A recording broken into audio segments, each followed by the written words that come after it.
What is going on, Eagles family? I hope everyone is having a fantastic day.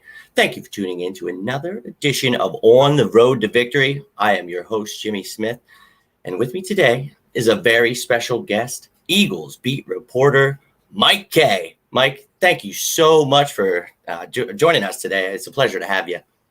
Thanks for having me. I'm excited to be here. You know, it's been quite the last couple of weeks, and obviously it's a big week for the Eagles and their NFC East hopes. Definitely, and I know you're a very busy man, and you taking the time to come on is truly something I can't thank you enough for. So thanks a lot, and we'll try to give these fans as much content as we can in the time we have. Like Mike just mentioned here, big week. We went into the bye with 2 victories. Now, they were tough. Some people feeling a little differently than I. I'm trying to be confident about it. But went into the bye, number 1 in the East. Now we come out and we have a matchup with the New York Giants.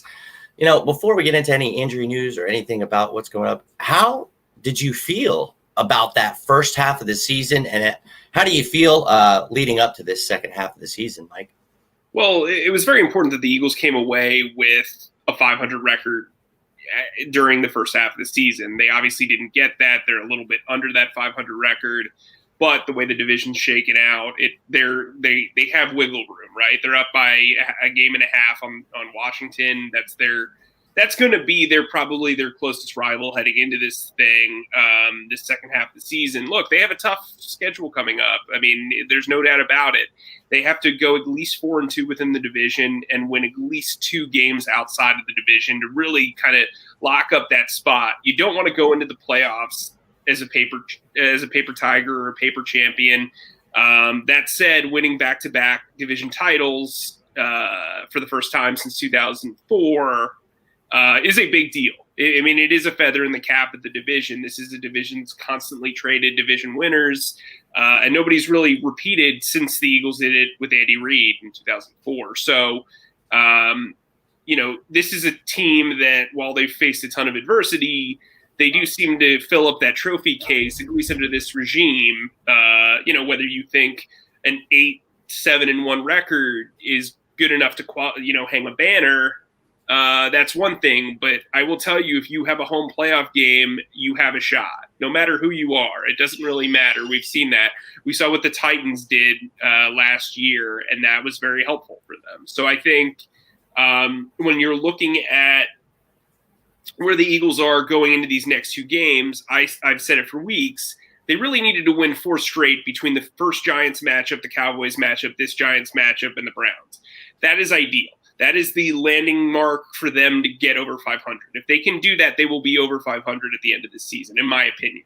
I think they could steal a win from Seattle or Green Bay. I think they can, beat the Cardinals, all things considered. Maybe they upset New Orleans, going to Philly in December, whether there's fans or not. That's a cold weather game. It's a quarterback who, while they played very well against the Buccaneers, has been kind of choppy. And I don't think Drew Brees has the oomph that he used to have in his throws. So that could be a situation where, there could be some bad juju heading into that game, especially with the cold weather. And look, this team's proven that it's been resilient. Excuse me. Whoa. Excuse me. Talking a lot. I think this team has shown they're a second half team under Doug Peterson, just like they've been a second half offense under Doug Peterson historically. So, look, I'm sure we're going to talk about it. The elephant in the room is Carson Wentz. This team will go as Carson Wentz does. That they've put themselves in a situation with this depth chart, with their injury history, with COVID, with everything, that this is truly a season where this team will go as Carson goes. And, to elaborate on that, I'm sure we'll talk about it a little bit later, but frankly, he has not been good enough. And I actually think there has been less criticism than fans actually really want to take in. A lot of people have rushed to defend Carson Wentz. Frankly, I think Carson Wentz is one of the most protected quarterbacks in a major market that I've ever seen, to be honest with you. The amount of vitriol that goes his way is very limited. He is not put out there and burnt at the stake the way some of these other quarterbacks have been. He is in no way criticized anywhere close to Donovan McNabb. He is in no way close to as criticized as Michael Vick. He is in no way as criticized as Nick Foles prior to the Super Bowl. So I think that's something we need to keep in mind as we go forward. I couldn't agree more with you. And literally the name that was sticking out was 5 right there. I was thinking Donovan McNabb when you mentioned that. And now Mike's not saying that there's not any criticism of Carson Wentz. What he's saying is I think people look past a lot of things because they want to believe in him. And I get it. I believe in the kid. I love him. But Mike's not lying here, guys. We talk about it every day. Carson Wentz needs to pull his head out of his because it's been pretty bad. And it all relies on him, what's going to happen in the second half. I love what you said about getting 2 divisional wins and coming out of this bye. We're not saying the team, we're going to these games rolling over the Giants and Browns. But no, these are 2 winnable games that you need to come out fired up for and win those games. Then you mentioned those 4 games in the middle right before you get to the end with the 2 more divisional matchups at the end there with the Cowboys and Washington. Wow, you said exactly what I've been talking about, the fact that we can beat those teams. If you can get 2 out of those 4, those teams have good offenses, but they don't have great defenses. So I'm with you 100% that we could possibly sneak in and beat those guys. I think the Saints will probably be the toughest test with, like you said, a defense that has shown up at times. But, hey, maybe they don't that day. And if we can shut down the slants, we could definitely have a chance. So I love what you said there, and I couldn't agree more that that's a lot of what we need to see. And, we might as well hop into, Carson Wentz. You heard him talk the other day, I'm not going to change. This is who I am. And we get it. We know he's kind of that Brett Favre-esque quarterback, live by the sword, you die by the sword kind of thing. And I love that play style. But we saw at the beginning of the season, right, that they kind of hindered him, maybe changing his play style, doing some things. So everybody's clamoring, we're out here, screens, roll them out. Let's do some things. And, it seems they're kind of changing, but here we are again. What in the hell is going on, Mike? What are you seeing? Do you think it's Doug Peterson having more coaches in his ear? What exactly do you see going on with Carson? I mean, it's his 5th year. Why is he regressing?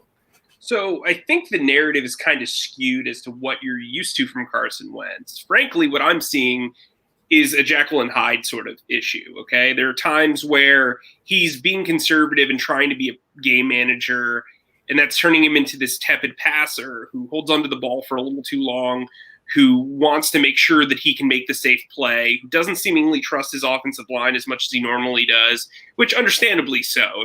He's played behind 7 different iterations of the offensive line through 8 games. That's going to wreck with anybody. He's also played at least 3 games without Miles Sanders, without Dallas Goedert, without Deshaun Jackson. Alshon Jeffrey hasn't played all season. Zach Ertz has been out. You have all these guys, and it piles up. Everybody's dealing with injuries. You look at San Francisco. They are a mess, right? I think – look, Carson can't take all the blame for this. There is a lot going on. It's very hard to expect a guy to be functional at his job when he's faced with the situation where he and Jason Kelce are the only bona fide starters on the team. That said, he's also kind of reverting to the gunslinger mentality as well. He's just without warning. Really, it's without warning. And those are leading to interceptions. So it's one thing to be a gunslinger and throw the occasional pick, but it's another thing to be tepid in the pocket and then you welcome sacks and you welcome fumbles. Because some of those 32 sacks that lead the league are not on the offensive line. They are, in fact, on Carson Wentz. They are on, pass protection by the running backs. They're on wide receivers not getting open. So it's kind of like a concoction of disaster because you're looking at, when you're blocking, you don't know what Carson's going to be. You don't know if he's going to hold on to the ball for too long, and you need to continue blocking for 3 to 4 to 5 seconds. You don't know if he's going to launch the ball down the field.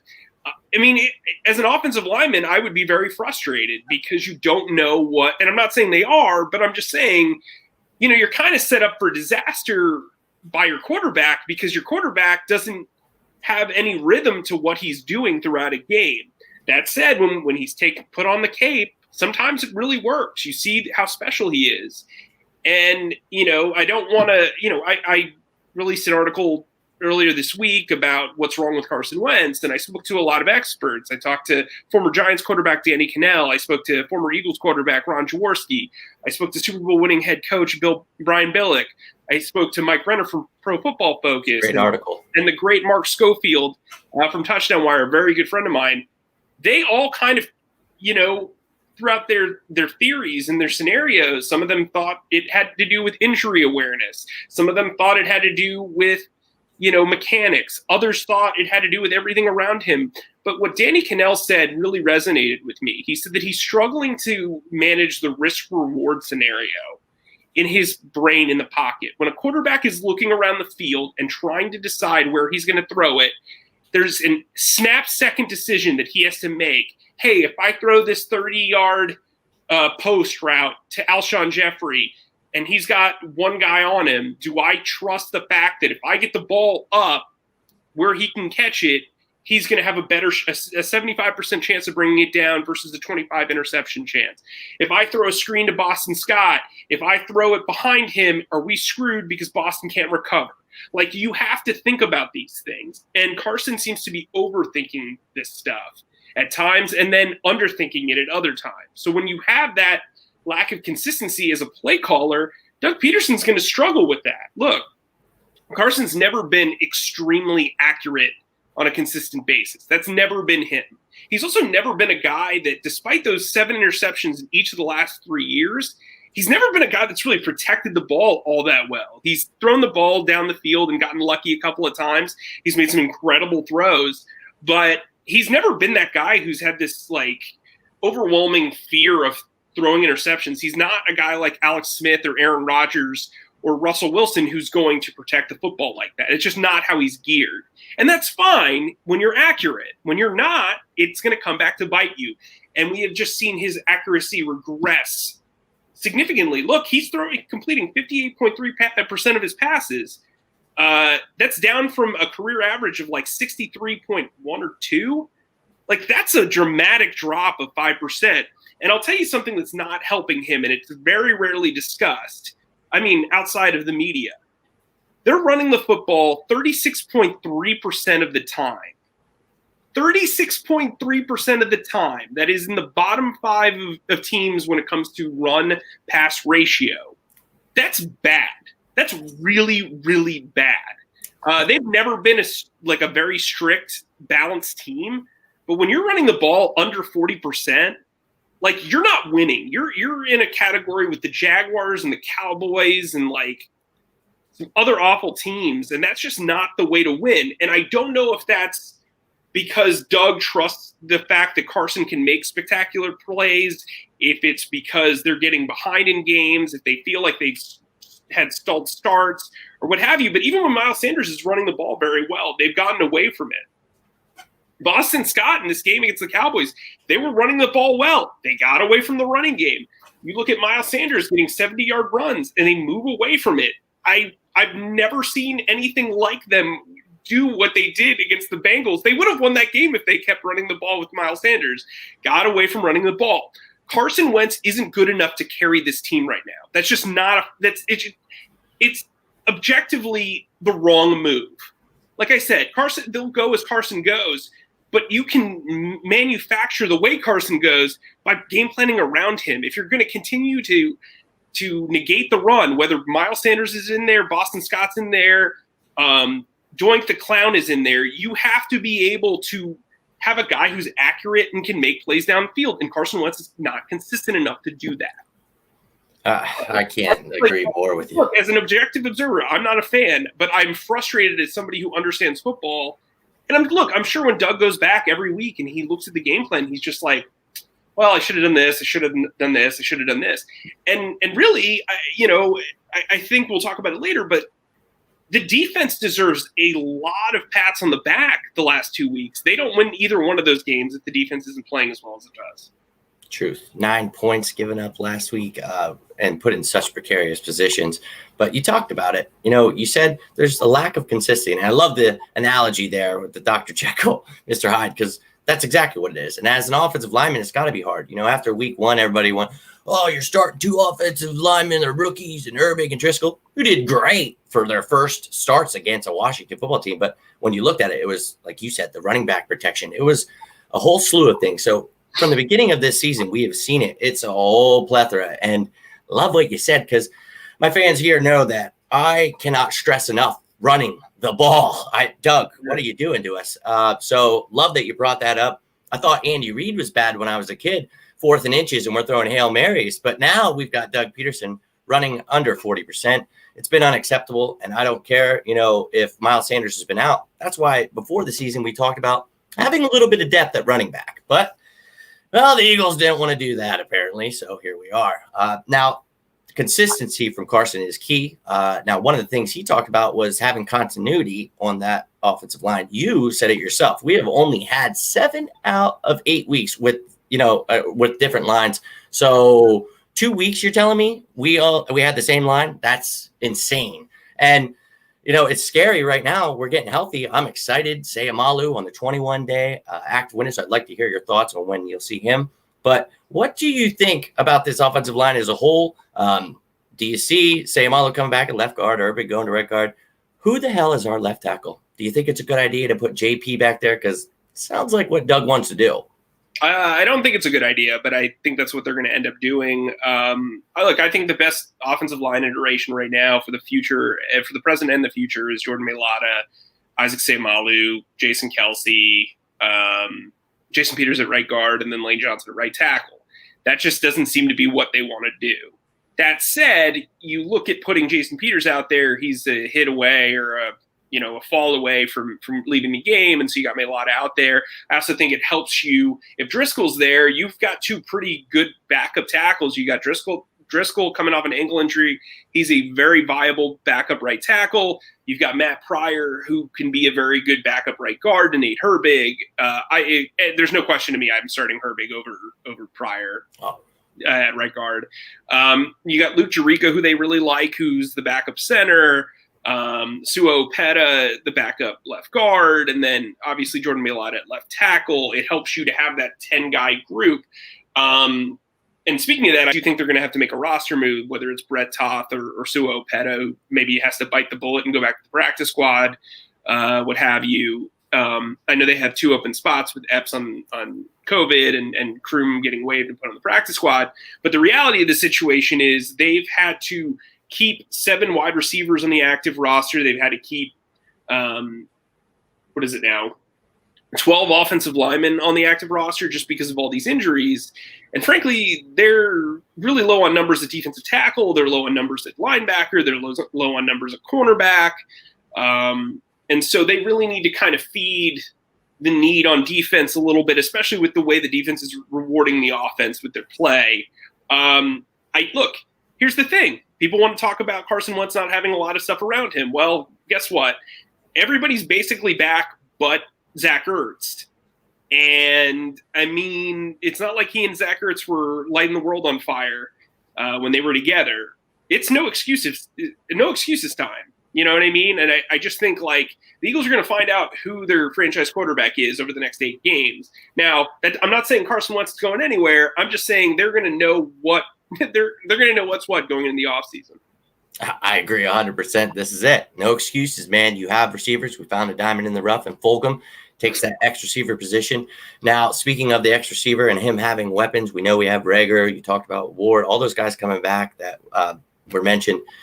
What do you think about Alshon Jeffrey, a full participant in practice today? He's back. I'm actually on the side of, hey, more weapons for Carson, the better. It's not like this receiving core has exactly been lighting it up. I'm glad Fulgham's here, but what are your thoughts on this? People, get rid of him. No, we don't want more help for Carson. What are your thoughts on Alshon Jeffrey coming back? And do you see him taking a lot of snaps from Fulgham or just being on the same field at the same time, maybe?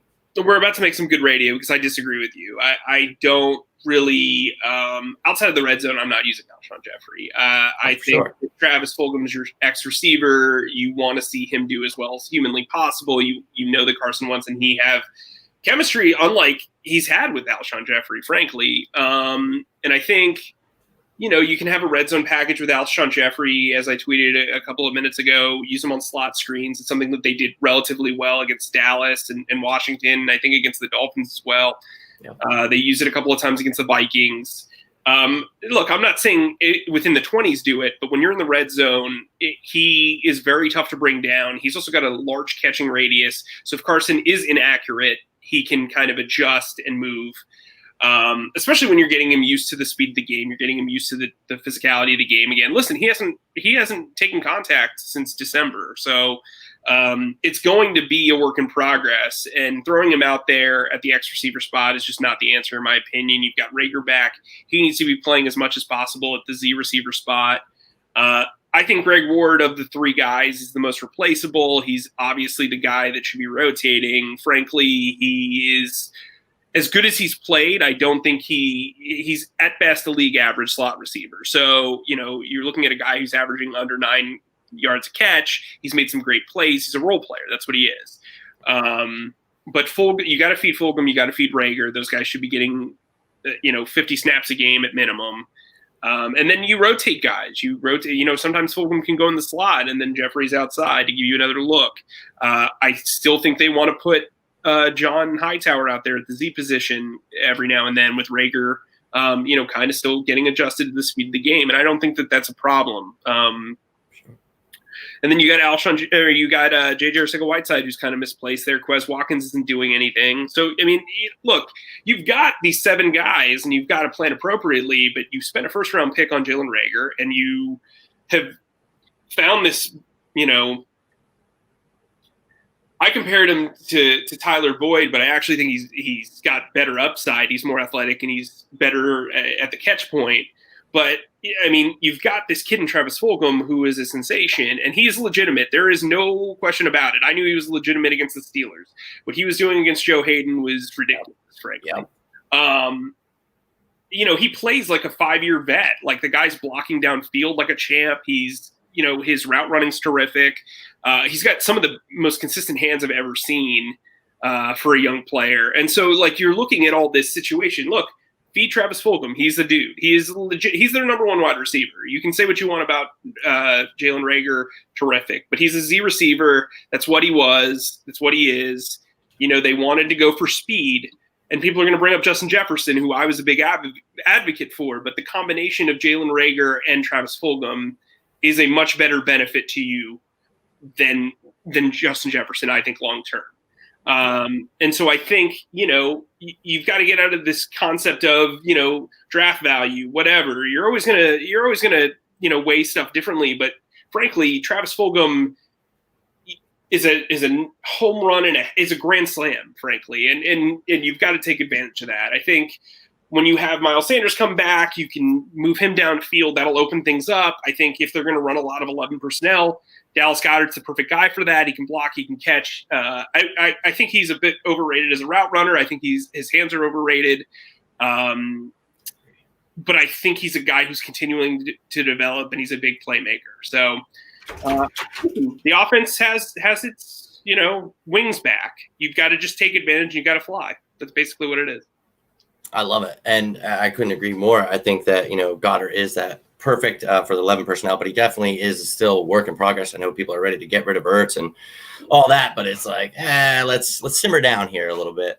But I think that you hit the nail on the head with a lot of what you were saying there. And a lot of the issues are self-inflicted, a lot of what we've been going through. So we really need to clean things up. And I'm looking forward to it. I'll be real with you because the first half was horrible. It was, I don't know what I was watching. We expected so much more from a team like this, and we didn't get it. Now, I know we got to get rolling here shortly. Did you want to touch up on the defense a little bit before we get the defense? You said the defensive tackles. We lost Ridgeway for the season. Malik Jackson just coming back. So added Trayvon Hester to the practice squad. McGill's been moving around. But we're getting some people back, right? But we also are lacking very much so in depth. So I like the fact that, you mentioned that. I'd like for you to elaborate a little bit on the defense and what you're seeing here, because they've definitely stepped it up for us. Well, I think Brandon Graham's having a career year numbers-wise, but he's been their best defensive player for the last 2 years, and probably 3 out of the last 6. I think he's a guy who just has a high motor. When Andy Reid talked about and Jim Johnson talked about fireballs, this is the literal definition of a fireball. And I think, Brandon Graham is really anchoring this entire defensive line. I know you're not seeing the numbers from Fletcher Cox and Javon Hargrave, but they've both played very well as of late.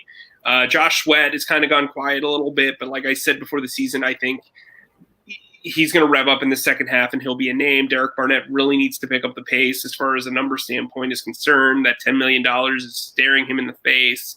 And he's a guy who should really be trying to get an extension, and the Eagles should be wanting him to get an extension and put him in every position possible so they could lower his cap number. Right now, I'll tell you this. If I'm the Eagles, I'm trying to sign Brandon Graham to an extension. I know he's younger. I know he's older. He's 32 or 33.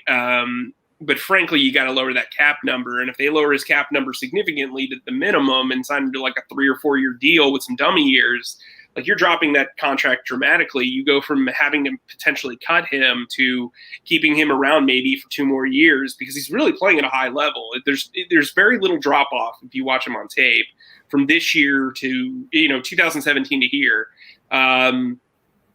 At linebacker, I think they're much improved with TJ Edwards and Alex Singleton there. I've been a big advocate for Alex Singleton since he got here. Yeah. Very, very good player in the CFL. He's played well in space. He's been pretty inconsistent as a run defender, but I think he's going to get there. I think TJ Edwards is the real deal. I think ideally you probably don't want him as your top 3 down guy, but really he's the best guy they got right now. Nathan Gary, never mind. But really, it's just one of those things. Maybe we eventually see Sean Bradley or Davian Taylor get some minutes down the road because I know Sean Bradley has impressed Ken Falajah with his instincts and his intelligence, and he's a guy who's got pretty good athletics.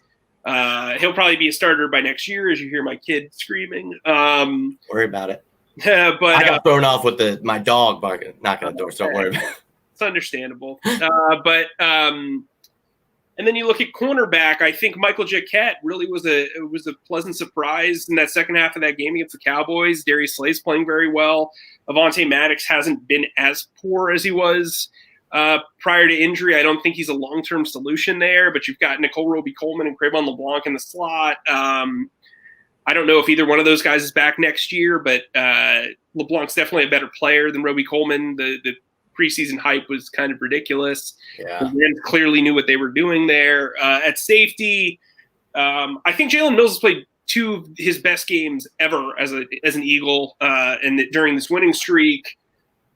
Really looks a lot better since moving back from corner again.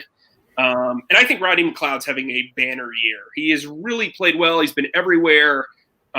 Smart player, instinctual. He's not the most athletic, but he knows where to be. I know he's gotten criticisms for some coverages that he actually probably wasn't to blame for. Look, Nathan Gary's been in the same direction too. I think Nathan Gary's been terrible. Don't get me wrong, but there have been instances where he has not been the culprit. I agree. And then look, I think you look at Tavon Wallace, who's taken a little bit longer because look, the COVID-19. Here. Sean Bradley has got the second most snaps on this team as a rookie player. John Hightower has something like 223 or 253, something like that, and he's only played wide receiver. He has not been on special teams. In reverse, Sean Bradley's played about 50 snaps on defense and about 200 on special teams. So, it's one of those things where they're not playing the rookies because this COVID-19 issue is there, plus Rager got injured. Jalen Hurts is essentially a gadget player, and it is what it is, but I think they've got a good wealth of depth moving forward. I think Driscoll was a good pick. He's exceeded my expectations. I think Wallace will turn into something as a strong safety, whether they re-sign Mills now or Wallace takes over at strong safety later. I think Will Parks' return is huge. It took him a couple of games to get stuff under him, but he's been impactful. Look, I think if you are an Eagles fan, which I would imagine most of your audience is, there's a lot to feel good about on defense. You look at Carson Wentz turning the ball over 4 times. They allowed 3 points off those turnovers. That was huge. Jim Schwartz gets a lot of flack, but he has called 2 very, very good games. He's also called some good games earlier this season. I just think, it's one of those things where they just haven't played a complete game. And when a guy is kind of the dog of the game, that's who gets blamed. You'll have moments where Doug Peterson has a really good play calling affair and Carson doesn't play well, and then he'll get blamed for it. Or you have, issues where Nate Gary's in the wrong place, or Avonte Maddox is getting just beaten to death at that number 2 cornerback spot, and it's immediately all on Jim Schwartz. Yeah. I think, this is a team that when they struggle together in a lot of ways, but they also, have moments where like one group is really just dragging the other, and it's bad. They've got to have a complete performance. This is a good opportunity. This Giants game, they've beaten them 8 straight times, but this is the first time in a really long time where it feels like the Giants have kind of, shrunken the gap.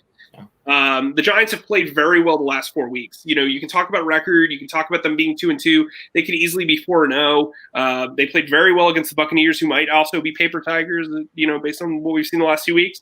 But, they've played well. And this is a game the Eagles really should win. Like I said, they can only afford one more division loss in this road. And really, even with that extra division loss, you're making it very hard for you to get to 500 and win this division. I do think whoever gets to 500 wins this division. The problem is if you take a loss here from the Giants or you lose to Washington in the rematch in Week 17, you're probably sitting at home. And at that point, you might have like a top 15 pick, but a top 15 pick isn't a top 5 pick. It's just not. And, I understand why a lot of people want to go from – making the playoffs 3 years to kind of rebuilding because you see what's on the horizon. But frankly, for this coaching staff, for this general manager, for this quarterback, they really need to get back into the playoffs, because being, in the playoffs for 4 straight years, that's extremely hard to do. And in the NFC East, historically, it's hard to repeat. And so for this regime to get there and really hold on to what they have and feel good about what they have moving forward, especially at quarterback, they need to win a weak division. You can say what you want about them not being a good team, but if they can't win a weak division with the roster that they have, there's a very big problem. Not just at quarterback, not just at GM, not just at head coach. It's throughout this depth chart. And this rebuild is coming, but it doesn't have to be a full-on implosion. If they keep winning and doing well, there will be opportunities to extend and to create more opportunities for guys who have been around for a little while. You want to see Josh Sweat get an extension. You want to see Derek Barnett get an extension. You want to see Jalen Mills play well enough to get an extension. Even if you don't like what you've seen from, before, you want to see that turnaround for these young cats, because frankly, they can't keep paying guys like Fletcher Cox and Zach Ertz and what have you without those young guys processing and getting better. And I just think if you're rooting for losses at this point, you're in the wrong game. I'm not going to call you a fake fan, but really the opportunity to win this division and get another banner is right there.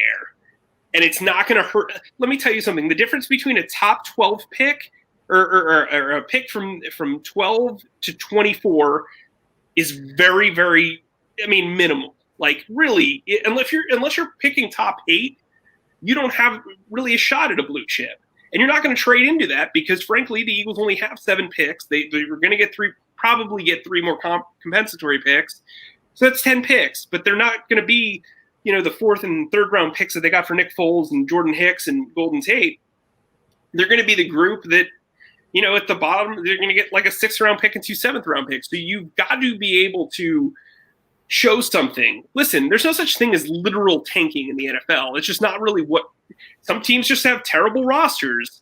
And so I think when you look at the Eagles, Howie Roseman's a very competitive guy. Doug Peterson's a very competitive guy. And if you don't think that Doug Peterson wants to win 3 division titles in 4 years, you're a crazy person.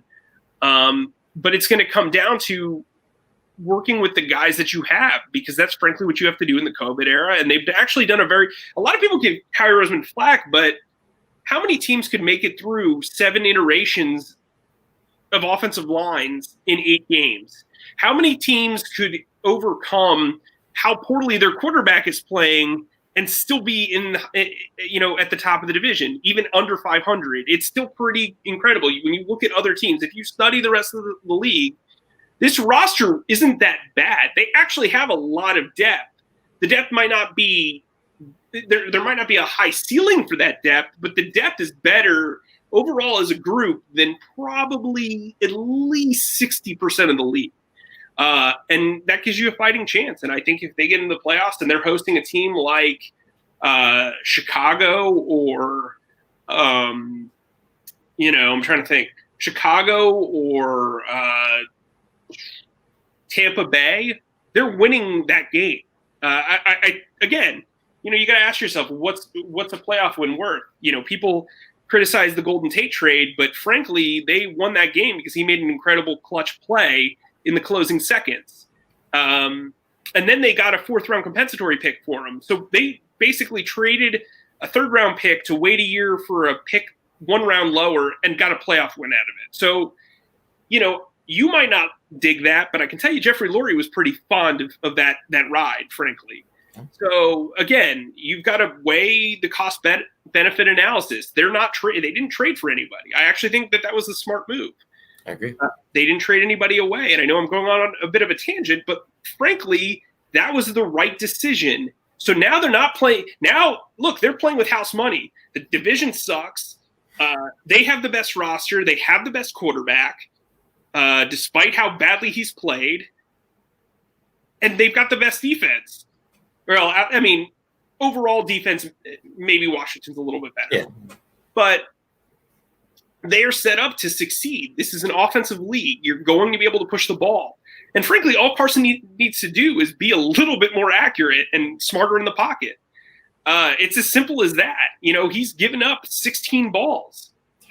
And they're still in the division lead. So when you look at that as an objective observer, when I'm saying, hey, this is what they have in front of them, this is this is a winnable division. If you're a GM, who is constantly berated, and you get this team in the playoffs again after all the injuries you suffered in the first half, sorry, whether you hate Howie Roseman, you like him, whether you want to go out and grab beers with him or throw tomatoes at him, that's impressive. It just is. Same thing with a defensive coordinator like Jim Schwartz.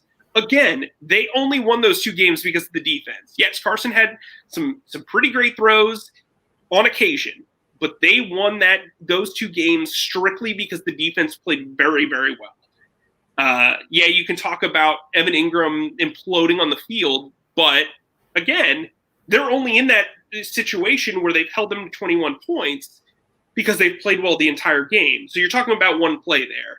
I think 2 times, what's interesting, let me leave your listeners with this. A lot of the times you'll see people say that an offensive lineman had a bad game because he gave up a sack, right? He blocks and he holds, DeMarcus Ware to 1 sack and 2 pressures.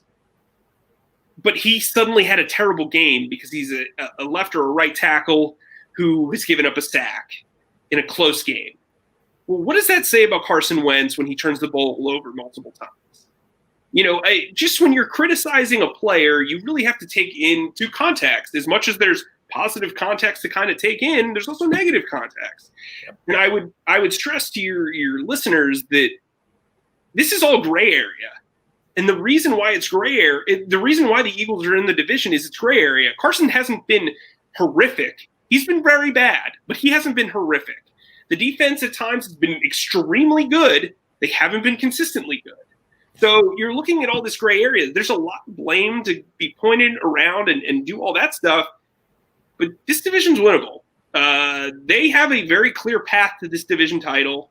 They're 1.5 games up. They have to start by beating the Giants. Then they need to go on the road and beat Cleveland, which is an extremely winnable matchup. And frankly, Seattle doesn't look as scary as they typically do. That defense is not good.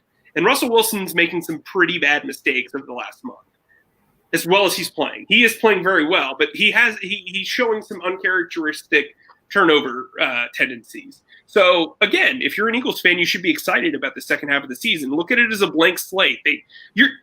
you're going into the second half with a game and a half lead, and I'm telling you to have a blank slate. So you have a 1.5 advantage, right, over the rest of the race, and you're starting from scratch. That's how you have to look at this if you're an Eagles fan. You haven't traded away any assets. It is what it is. You're about to get a bunch of guys back. Zach Ertz will be back by the end of the season if all goes well. Isaac Seumalo is about to come back, who I actually think not only helps you as a starter, he's probably the best understudy for all four other positions on the line. So, again, there's a lot to be excited about if you're an Eagles fan, if that's indeed what you are. Look, I think there's reason to be optimistic. We've gone a little bit overboard because I went on a tangent. But, again, as somebody who's objectively watching this and doesn't have an emotional investment in it, I think there's a lot of logical reasons to kind of feel good about what you're watching. Now they could go and they can screw up against the Giants and we'll all be burying them, and deservedly so. There's absolutely no reason why they should lose this game with Dallas Goedert and Miles Sanders and all these guys back in the lineup. But, right now on whatever day it is, all the days kind of blend together. On a Wednesday, of week 10, you should feel good about where you are. I agree with you 100%, but I loved what you said about the gray area too. Why not go into it with a clean slate and just be positive? And you can be negative if you want, because there's a lot of things that happened in the first half, but who cares? We went into, the bye with the division lead, which is what we wanted. We didn't want it the way it happened, but it happened. And, Carson, we need to see what he's got. So it's all on him, and we're going to find out, but it's a very gray area. We have no clue what's coming, but guys, like Mike said, there's no excuses now. There's no other reason for you to lose, or I don't want to hear it. So let's come out swinging. And, you talked about the young guys and, giving Howie a little bit of, alleviating a little bit of that pressure. I agree. You don't find people like Travis Fulgham and Greg Ward and stuff like that without him. So, and I agree with you. That was the one thing that threw me off my dog when you said about the receivers. I 100% agree with you that Alshon should be used in the red zone. I think that our 1-2 punch of Fulgham and Rager is our 1-2 punch for the next 5 to 7 years, maybe longer. I think these guys grow into Carson Wentz. I mean, what J.J. Arcega-Whiteside was supposed to be, I think Travis Fulgham, thank God, is. So we got our X. You said it. Rager's your Z. Replaceable is Ward. So we'll see what we do in the draft next year and all that good stuff. But right now, we got weapons. I love everything you brought to the table tonight, Mike. Truly love your opinion. And, I'm trying to get these fans to feel a little bit positive, and bringing a guy on that's objective, he's letting you know, man. So he agrees with a lot I've been saying. And, dude, I love you. I love having you on. I hope you have a wonderful night. If you have any last thoughts you'd like to leave the people, I'll give you this time now. Yeah. I mean, if you're a first-time listener, make sure you follow what Jimmy's doing, because he's doing a really good job. And this guy who started off in blogs and doing podcasts, and fan stuff, look, it can lead to really great things, and you're only as good as your supporters. So just make sure you're going to continue to give Jimmy support and feedback, and I think that's pretty cool. As somebody who kind of had to climb the rope up to the top, and I'm still climbing, you're always learning something new in this business. You can always get better, and you can always be more positive, and things can always be worse. So, I'll leave you with that. I hope you have a great night, and I hope you enjoyed my diatribes. Also, make fullbacks great again. I should say I'm a very big advocate of fullbacks. So if you've been staring at this and wondering what the shirt is, it's not political, depending on if you're a position coach or an offensive coordinator. Sure.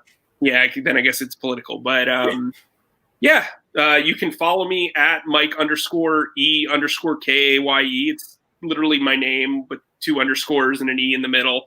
It's the worst Twitter handle in the history of Twitter. You can read all my work at nj.com/Eagles. I'm probably one of the more interactive beat writers on the beat. So if you have questions, feel free to holler at me. Thanks for having me, Jimmy. Oh, of course. And, you talk about, feeling grateful to do things like, I'm grateful that you even say things like that, somebody who started from where I'm at. And I always appreciate your insight, and you are very interactive. So if anyone's not following him, seriously, at Mike_E_K, please do so. Always talking every day, answering questions, and you're even pretty damn funny too. So you guys will always get entertainment out of it. But I truly appreciate you coming on tonight. Please follow him. Check out his work at nj.com. Eagles beat reporter Mike Kaye. Thank you so much. I hope you all have yourselves a fantastic evening, but we're going to get heading out here. Thank you so much again, Mike, and everybody. Go